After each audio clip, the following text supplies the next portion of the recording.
Oh, it's gone live, mate. Just in time. Week 3 and it's finally growing back. Okay, so we're live on Facebook, Rupert. No swearing, no shouting. No dodgy haircuts. No dodgy haircuts, mate. It's growing back. It is Going week back. 3. Week 3. Week 3 and we're nearly there. Week 3 is the ISO cut. Huh? Week 3 is the ISO cut. We're getting there. I was thinking, when we're out of isolation, it's going to be busy for hairdressers, isn't it?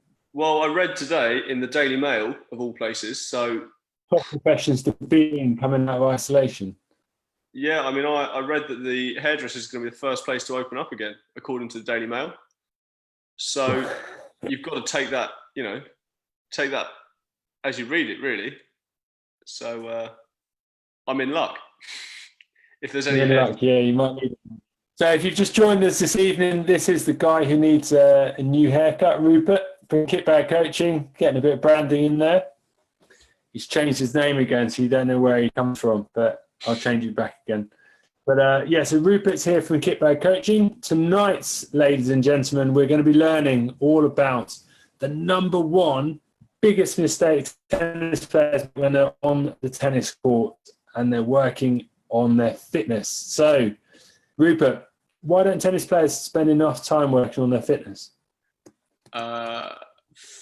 Combination of things. I think firstly, footwork for most people screams hard work, boring, not why they play tennis. So I think a lot of people, if you play once, twice a week, that those 2 hours you spend on court or 3 hours or whatever it is, you want to be hitting balls. And I can't lie, I think if I were to take up something like golf, I'd want to just go and play. So you've got to be quite disciplined in order to understand and sort of put into practice a sort of more accurate training schedule, even as just a sort of amateur player or a club player. I think we've got to learn sort of as a tennis playing community how important the footwork is. So I think that's probably the biggest mistake is people focus on the racket too much. And that's the same, when they play even to a high level, people focus on the racket too much and what's going on with their arms, the racket, and they don't focus on the feet and the movement enough. Yeah.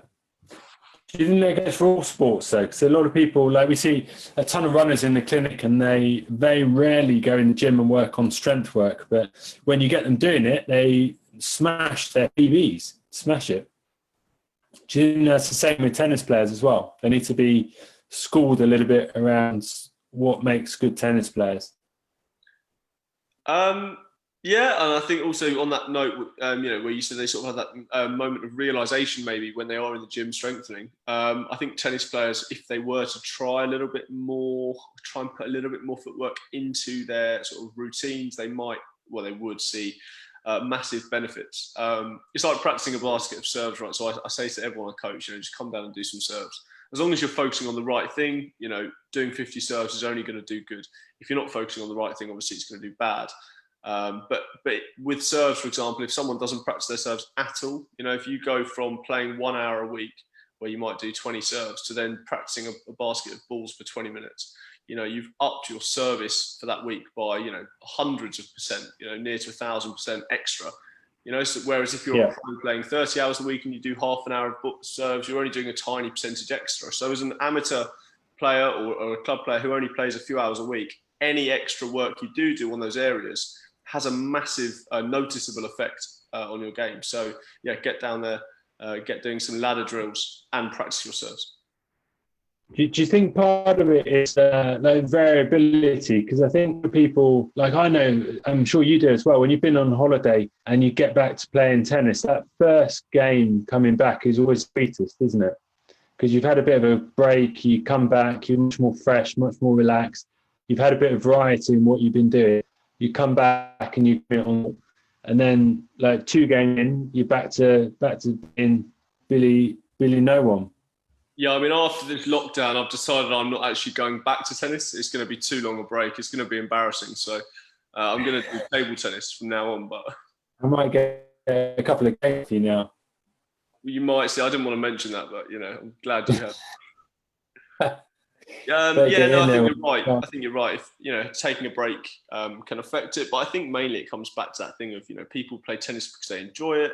We all live busy Yeah. lives now, time pressures. People with kids, 9 to 5 jobs plus commuting. Everything just gets on top of you, and it can leave very little time to do these things that you enjoy doing. So when you are playing them, I guess you choose to play, just go down and play a game of doubles or play a game of singles or have a hit with a friend. And it's like, I'll keep coming back to it, but it is such a neglected area, the serve. It's the same with the serve as the footwork. People don't go down and practice their serves, whereas that's all I did as a kid, because it is the most important shot. So I think people just go down and do what they enjoy, which, you can't really blame them. But I think if people want to get to the next level and they want to, or if they're wondering why they're not pushing on and they've maybe plateaued, and they're, even if they're having lessons on their technique and their tactics and their shot selection, then, there's a very strong chance that actually, you do need to be working on that footwork a little bit more, maybe to push on to the next level and get to your level, Steve, where, well, you're like Ali around the court. Float like a butterfly. Ali.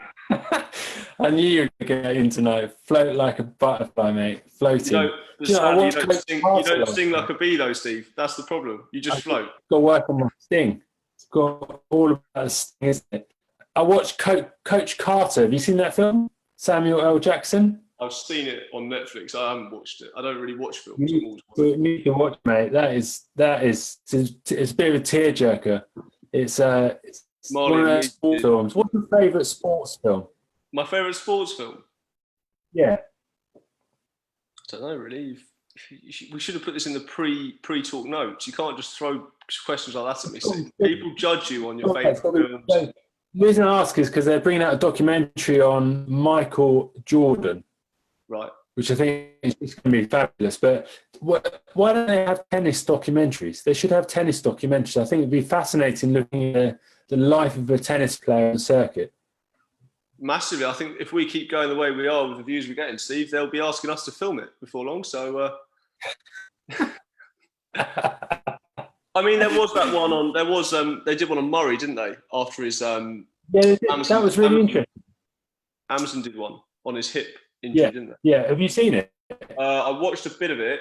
He was crying, so I couldn't deal with it. It was quite emotional, but it was very, very emotionally draining experience, obviously for him, and it was very, it was a very interesting, eye-opening sort of documentary. Massive. No, I haven't watched the whole thing. In answer to your question, no, you definitely should watch it. It's a real. So I think him and Jamie, I think they've got very interesting. If you watch the way they move, they've got very interesting hip movement when they're on court. It's very unusual the way they both move. So I do wonder if they've both got some kind of hip anomaly there. Anomalies where their hip joint's not shaped quite as it should be. So I do wonder if they're a bit of a familial trait there. And Judy's a bit like that, isn't she? Might be genetic. There you go. Yeah, might be. That's a big word for you, Rupert. GEN. Excellent. Well, I was thinking, Rupert, if your tennis pro's life was a pie chart, how much of that do you know what a pie chart is? Are you talking about my life as a tennis pro? Yeah. I haven't even got to the pie chart bit yet, Steve. It's been a long day. I'm so close. Nice comeback, my friend. Nice comeback. So pie chart. So if it was a pie chart on how much time they should spend on like fitness and serving and nutrition and diet, how much of that do you think should be spent on actually hitting balls on the tennis ball to be a good tennis player? So again, I mean, that depends on a lot of things. It depends on, your aims as a player, I guess, and what level you are. Obviously funds available because it's so expensive. It's such an expensive sport in many ways. But I think if we're talking pro level, obviously so much of their time these days is spent off the court, and that's only going to increase as we learn more about the body. We're talking nutritionists, they're doing yoga, Pilates, strength and conditioning, speed work, agility work, recovery time, ice. You know, they've got the whole lot surrounding. You know, people see their matches at Wimbledon. You know, the French. You know, America, and all the ATP events in between, but they don't think. I don't think about the rest of it. I think as a club player, as someone who likes to play a couple of hours a week, you know, like we said earlier, you should be factoring in some time. But I do appreciate, you know, as a coach, you know, because you know, we ask clients all the time. You know, you say, why do you play tennis? What do you want to work on? Also, you know, what do you enjoy about it? And the general consensus at my club or most clubs I've worked at is, I just enjoy playing tennis, right? So that I don't know if they're that phased by the rest of it, which is fair enough. I think injury prevention comes into it. So, you know, definitely if they've got any niggles or pains or you know, they're susceptible to those, obviously try and get them to do some stretching, some, you know, band work before and after, things like that. But are they going to suddenly, you know, spend hours on those other things? Probably not. But I think we can all maybe put that into our program, maybe at home throughout the week. It doesn't take long to do, you know, a half an hour online class or a program that your coach has put together, or an online program. It doesn't take long to do half an hour of speed work or sort of some sort of specific tennis related fitness for half an hour or an hour a week. You know, you can do that, and you can do that from the comfort of your own home. You don't need a tennis court, a partner, 2 rackets and a load of balls. You just need yourself at home, a tiny bit of space and some guidance. So I think definitely it's becoming more and more not only affordable, but also achievable, you know, to do that. It's becoming more accessible. Yeah. So I think people should, but like I say, you can't, I guess, you know, some people do just like the idea of playing. So I guess you've got to respect that, you know, what everyone wants from their tennis. Yeah. I think one of the big things that we see in the clinic is people that pick up a tennis like Friday night, Saturday night, Sunday, and then they put it down, go to work again, and they're working all week, Saturday, and then they go and try and play tennis again. That's where I believe a lot of the issues with the general public can occur, in terms of that fluctuation between being sedentary and then going on the court and doing tons of work at the weekend for your like hour and a half run around on the tennis court for your match play. But it's good. So it's not good for them for sure. But it's good that we can help them get back on track. But I think it's such an easy thing to prevent as well, just having that variety in terms of what you're doing. So I know just as much as anyone else does that you don't really want to be like, I'm about to say something live on Facebook that was very incriminating, but you've got an hour and a half free, want to play tennis, and realistically, you don't want to be wasting your time in tons of stretches. So I think when I go on the tennis court, yes, I do stretches and yes, I do warm up, but there is very specific in terms of like making sure we hit service box drills, making sure we do some movement work, making sure that you're not going like hell for leather and smacking the ball like 100 million miles an hour as soon as you get on the court, right? So what in terms of a pro level, what's their warm-up look like court nowadays? I mean, obviously, first of all, they're doing all their pre-match stuff away from the court, all their stretching and stuff, which you don't see, you know, we don't see any of. But then when they go on court again, you can see how slow those guys start. And that's also another thing to think about. It's more, I guess, tennis, more racket related, I guess, rather than the movement, but it's another reason, or something, not a reason, but something we should be doing at all levels is starting in the service boxes. So you might do that already. You might not. You'll probably see a lot of coaches doing it with clients. And it will really help with getting your eye in, but also at that slower tempo, you can really focus on things like your feet. You can focus on staying lower to the ground, working on engaging that core and the glutes, and moving in the right way, you know, and practicing your recovery steps, your split steps, things like that. And you can actually do that at a much slower tempo. And if you watch any of the pros, 99% of them will start in the service boxes before moving back to the baseline. So not only to get their eye, but also to do that. But back to your note of sort of pre-game warm-up routines and stuff, even I've started doing, I've started doing yoga. So I've started even the legend. I'm doing a bit of downward dog now and again, a bit of downward dog, a bit of cobra, and a bit of I'm gonna make some names up. A bit of sideways bench, bit of tripod, you know. So I'm doing a little bit, which when I first started, I can't even touch my toes. So I couldn't touch my toes. Yeah, it's got better, right? Hasn't it? With you doing your tripods and stuff, right? Yeah, but You, your flexibility's got a bit better since you've been doing your tripods. it's got a lot better, Steve. No, it's got a lot better. So I can now just about touch the floor without falling forwards onto my face. Yeah. But yeah, you know what? I enjoy it because it's not only your body, but also, it does. I understand why people love yoga, right? You do get that time to just think and sort of relax, which again for tennis is so important. It's such a big part of it. Tennis players need to be able to be composed and calm. And again, this is not just pro level we're talking about. Club players. How many break points and set points, in club matches have you lost this year? I know our team's stats on tie breaks are horrific at my club.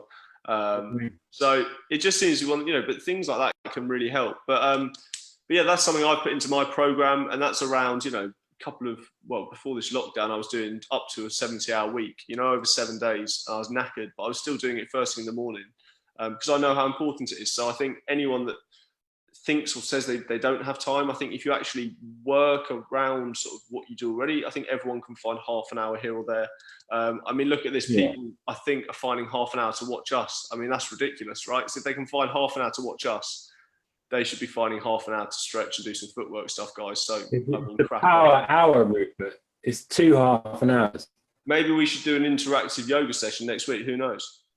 We should do, specifically tennis players. So yoga saved my life as a tennis player. I'd have been crippled if I hadn't learned about yoga. I think the amount it is, because I was probably doing about, in my prime, I was probably doing about 3.5, 4 hours a session. So 3 times a week. You had me when you said in my prime. Back in the day. So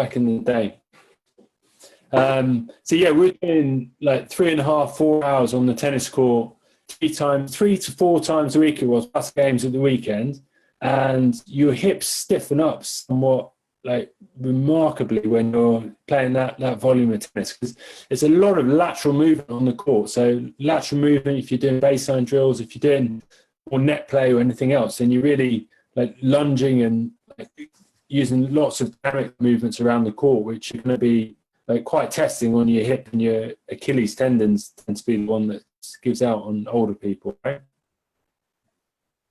Yeah, I think definitely, certain injuries are associated with certain age groups. I think, the Achilles.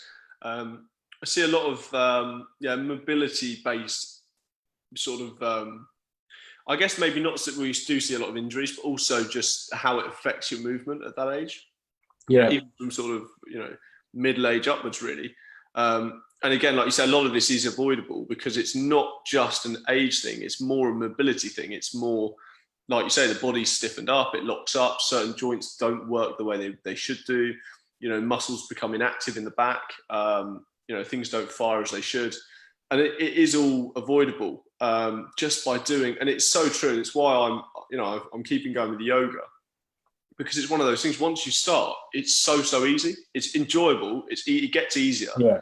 But also you see the results, and that you've worked away at it for 6 months, 9 months, a year, 2 years, 5 years, 10 years, and you see the progress you've made, and it just becomes part of your routine. So it can be done, and it should be done, because you don't want to look back and go, well, if I'd done that 5 years ago, I'd be still playing without any pain. I'd be playing better tennis, more often, less pain, quicker recovery times, enjoying it more, looking better on court. It's got so many positives for just half an hour of something, once a week. So yeah, it makes a huge difference. I think, like Rupert was just saying, that extra, it does like, you can do it in like 10, 15 minutes or so if you really focus and you've got a good routine of stuff to go through. It doesn't need to take a long time to do it, and it's that investment of little and often that makes a big difference. Yeah, massively. No, can't agree more, Steve. Can't agree more. So, Rupert, you've got some videos of some like tennis, haven't you, for us to look at again? Let's get technical. Not golf. Huh? Oh, hang on a minute. Is he going to crash again? No. Here we go. we've got Corey Goff here, obviously fantastic junior. And again, here we go. So this is last year. That's great. And she You is. wanna share it with people so they can see it as well. Can you not see? No. Well, You let should- me rephrase that. I've got Corey Goff here doing some amazing warm-up. You enjoying it? So I'm seeing this for the second time now. I feel greedy. Can you see that? Yeah. You can see Corey. Yeah. That's what happens when you press the share button, mate. It's amazing, isn't it? It's 2020. It's absolutely incredible what you can do. So, take 3. What we're seeing here is Corey warming up without a racket in her hand. So again, starting with some throws, get the shoulder moving, and just loosening up. And now, hopefully, unless she's going to prove me wrong, she's going to hopefully start in the service boxes. Let's see what she does. There we go. Now, and you can see here with her footwork straight away, you can almost not count the steps between shots. If you actually count every small step, we're talking 6, 7, 8 steps between shots, lots of little shuffle steps, lots of little adjustment steps. So she's been very precise with her footwork. She's obviously split stepping there. And you can see the tempo of the rally. It's very slow and they're now moving back, right? But like we said, it's all about, enabling her to focus on those areas before, going into that sort of zone of now playing in a more sort of subconscious mindset where it's all just happening automatically because the pace has picked up. But then making sure that in those initial stages, everything's working the right way. It's like anything, start slow and build it up. And it's, you see it all the time, especially at club level, is people, sort of like intermediate players who play matches perhaps, especially like the lower teams, I see it a lot.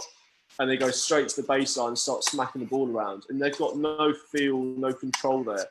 And if you think before a game, some people warm up for it's like a 3-minute warm up at the baseline. Because the rallies are so short, you might only hit, 20 forehands and maybe 6 or 7 backhands, a couple of slice. Then you warm up a few volleys, and then you hit about 4 serves and you're starting the match. And that's just not the way to prepare. So, I mean, no one would see you and I doing that, Steve, would they? They'd see you and I on our yoga mats doing some tripod. Yeah. What's your thoughts on stretching before tennis? Sorry? What's your thoughts on stretching before tennis as a tennis coach? So you should be stretching, but before you play, it should be dynamic stretches. So you shouldn't be doing static stretches before. So that's how you're actually going to pull a muscle. Yeah, exactly. So nice. We normally advise people to look at doing activation work, and I see quite a lot of the tennis players doing that now with their resistance bands and especially around the shoulder with the rotator cuff work. Exactly, a lot more functional, lots of band work.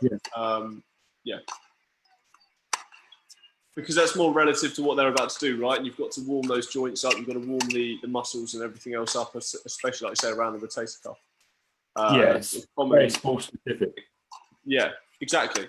And you need to get warm, you need to get that blood flowing to the muscles as well. You don't want to be stretching, doing static stretches completely cold. That makes absolutely no sense. But yeah, I mean, Corey is, well, as you can see, nice and relaxed as well. So another thing I hear a lot of people and I'm going to come back to Roger. I know we speak about him every week. Roger, if you're watching. I'm sure he is by now. He's had 2 weeks to hear about this. Roger. If he's not watching, Roger, what are you doing? Please get him on the show. Get him on the show. People, maybe next week. People say, they just go, well, he looks so graceful, he looks so effortless. And if you look at Corey here as well, it just looks easy, doesn't it? But as you know and I know, hitting at that tempo even, it looks a lot slower from behind than it is. But hitting at the tempo they're hitting at, it's not easy, right, at all. Even just a 10-minute knock at this tempo is tough on the body, but it's the movement that allows them to look so sort of effortless. And I say Roger because he just does move. So he looks like a ballerina on court, right? But you can see with Corey as well, she's so light on her toes, moving around the court. And the effort is put in at a really high intensity early on. As soon as that ball's hit and they've split step, they're off and they're moving, staying on the balls of their feet. And that then means when it does come to hitting the ball, it does look easy because they're in the right contact sort of hitting zone. The contact point's good. their weight's in the right place. They're able to use their hips. They're able to use their legs. But it all comes from that work prior to hitting the ball. So if you watch her setup from now, it's just that sense of urgency with the footwork to then have the almost sense of composure with the racket. That's the way I like to think of it. She's almost like sees the ball she seems to see the ball quite early, though, doesn't she? Of course, and that's her perception. Her receiving skills are so good from years on court and work on that. Of course, that's something else people neglect. They think tennis is all about hitting the ball. They forget about watching the ball and tracking the ball. And that's something that even these top players, will still spend time doing, because it's the bigger part of the game. The exciting part, the dramatic part, the bit we all like to watch and see replays of is those killer shots.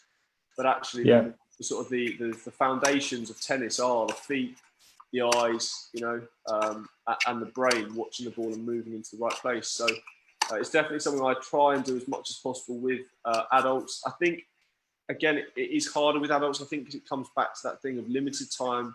They have busy lives, limited time, and they want to play tennis. So, it's a balance, isn't it? It's about getting the right things in there, but also respecting what someone actually wants to work on. I'm not there to dictate to them as a coach. I'm there to work on the things they want to, but I will always suggest putting things like, receiving skills, drills in there. I think with the kids, it's much easier because the parents have that trust in you that, you're going to work on the right things at the right time. And the kids, as long as it's fun and you keep them moving and you keep it progressing, then they'll do whatever. Whether that's throwing and catching the ball or whether that's smacking a ball around. So it's a bit different depending on who you've got, but it's definitely something, if you ever want to hit the ball anywhere near as good as any of these guys you watch at the slams and you watch on TV, the guys, the men and the ladies, then you've got to look at their feet. You've got to stop looking at what they're doing with the racket, Yeah. Because there are guys at clubs around the country that probably serve not far off some of those guys at the top. Yes, it's not as consistent, but the mechanics of the serve, because there's no receiving skill there's no footwork going to, you're not reacting to the other player. There are lots and lots of coaches and players who are nowhere near the top 100 in the world, but the serves aren't far off in terms of the actual end result. Yet you put you in a rally with those guys and you're nowhere near. And it's the footwork, it's the movement, it's all those things we've spoken about. And that's the difference, and that's the difference between those guys at the very top, in the top sort of 4 or 5, and then the guys in the top 100 and things. It's that fitness level and stamina, as well as the mental edge. It's all the things we don't think about when we watch tennis. Enough of Corey. Should we move to my next exhibit? I've got another one. Yeah, you've got 2. It's brilliant. I know, pushing the boat out. Well, I'm hoping Roger's watching, so. He got Roger again.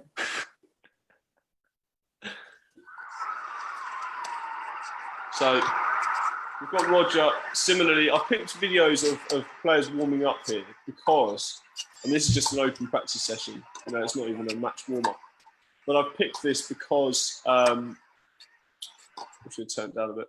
I picked it because you can really see how relaxed they are, and you can see that footwork even at this level where, there's nothing at stake, and they're not, they're not working anywhere near 100% intensity, but the footwork is still there. The contact points are still pretty much perfect. There he is shanking it, as I say, he's got a perfect contact point. But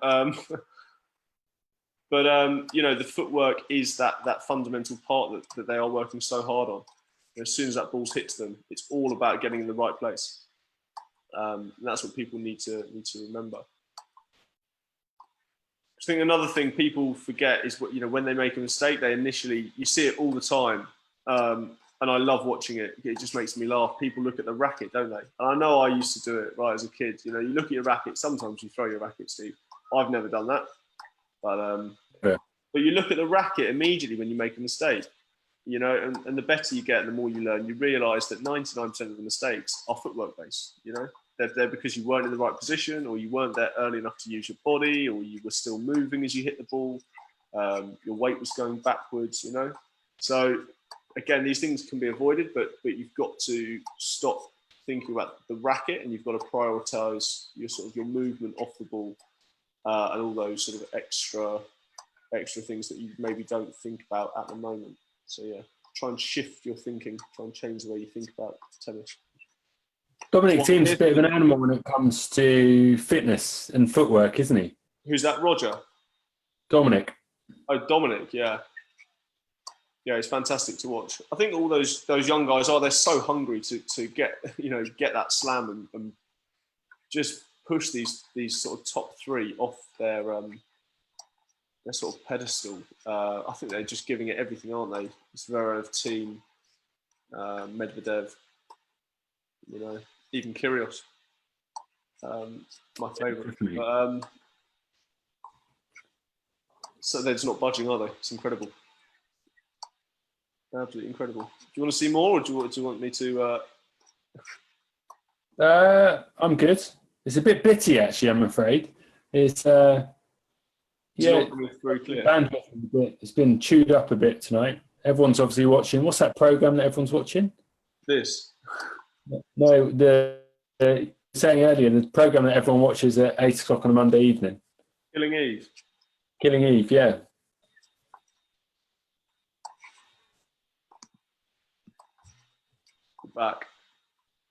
Back, excellent. You might need to pause that so you've got sound comes off it or something. Let's look at this ongoing technical advice. Some of us need it more than others, mate. Back in the room. So it says he starts the show 5 minutes late consistently every day. Are you putting that on me? No, me. Oh, right. Yeah, exactly. So I was going to call you Dominic then. So Rupert, what's the biggest mistake that tennis players make consistently when it comes to their ability on the court? It's got to be not spending enough time on their footwork. I mean, yeah, it just is. There's, I've got a lovely little quote I love to preach, to my players. You are only as good as your footwork. Short, sweet, simple, to the point, accurate, annoying for them because they know it's true. But it is true. You are only as good as your footwork. That's why we're not very good, are we, Steve? No, we're very good with our room for improvement.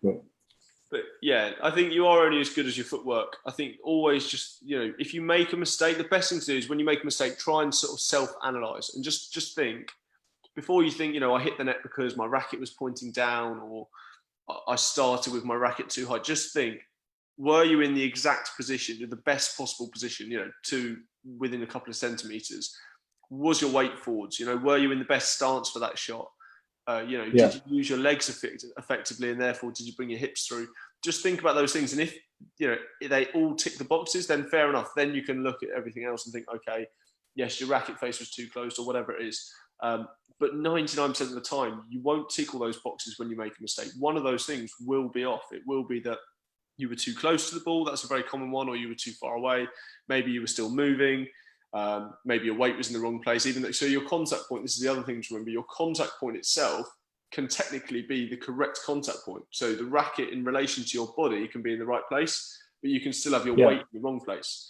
And again, that comes from footwork. So always look at the feet and the position in relation to the ball first. If all of that's correct and you're sure it is, then look at the other stuff.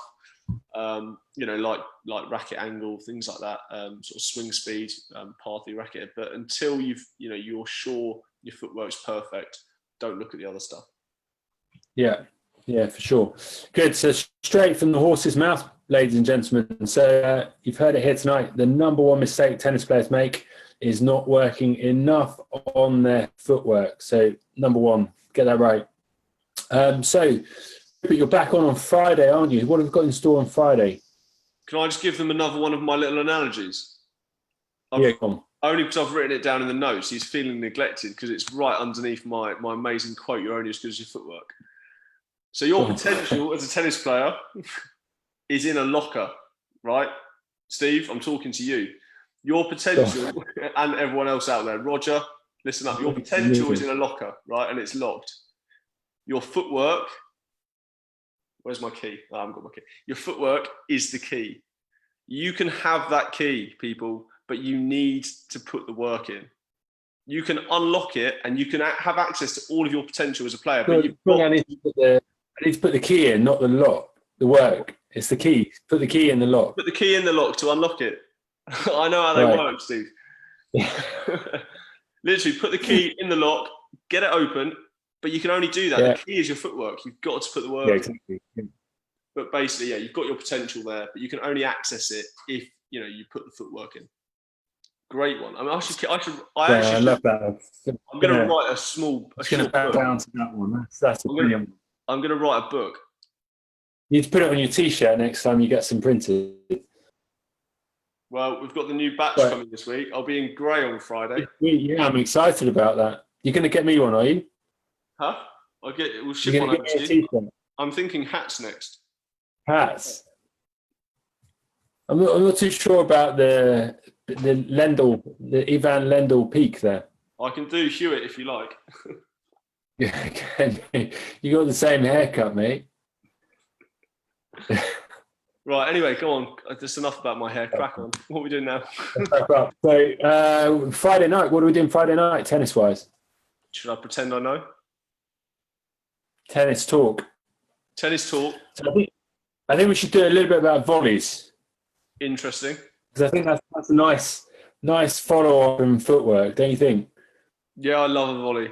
I love so many types of volley. Footwork, bit of volley. I'm only getting you to come on this show because I want to improve my tennis. You do realise that, don't you? Never mind the viewers out there. Just talk to me about tennis. Then why on earth have you picked me? How desperate were you? You're the only person available. Was I the only one that answered the call? That's it. If you're live on Facebook now, if you're watching this back in the replay, if you fancy coming to take Rupert's slot on Tennis Talk Mondays and Fridays, give Rupert a call. It's funny. And he'll be up for it, I think. I drag him along every week. That's why we're always late, because we're always fighting over trying to get him to... Rupert, what are we going to talk about? So we'll do volleys. Yeah, let's do volleys on Friday. I love a volley. I think volleys is good. If you would love to see volleys, give us a heart in the old comments box down below. Steve, how many different volleys do you reckon there are? How many different types of volley do you reckon there are? That's a good question.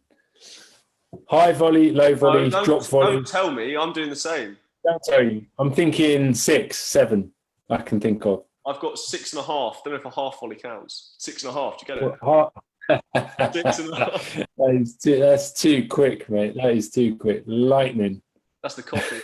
Hang on. So, yeah, you've got loads. Drive volley, a half volley, high volley, approach volley, attacking volley, drop volley, smash, you name it. Friday night, we've got it covered. We've got it covered. If you fancy improving your volley with Kickback Coaching, then certainly tune in Friday night, 8 o'clock. Well, yeah, Friday about 8:27 probably. 8:27. We'll try for 8. We'll try for 8 on Friday night to not make you wait. Yes, in all seriousness, if you enjoyed what you've seen today, leave a comment in the box below. Tell us what you'd love to ask Rupert with regards to the tennis. He can answer anything related to tennis. If your back's out of whack, then just leave the comment in the box below and I'll try and put it back on track for you. Do you like that? Back, whack and track. I just thought of that. It's almost as bad as my yoga moves. Tripod. Downwards, TV stand, there's all sorts. I'm just looking around me and naming things. Bin. Excellent. Good. Yeah, but if you've got some questions about tennis or your back or anything body-wise related to playing tennis, then we'd certainly be able to help you out.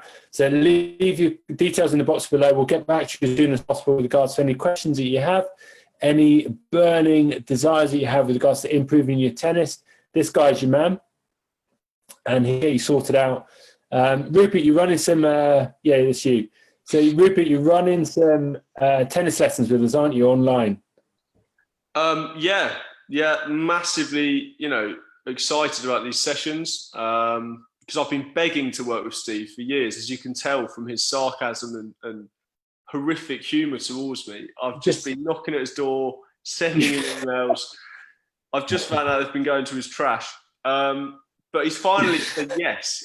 And in the same week, he let me come on these live shows. So it's incredible. But we're working together. We need some people, don't we? We need to get 5 people who'd love to improve their tennis.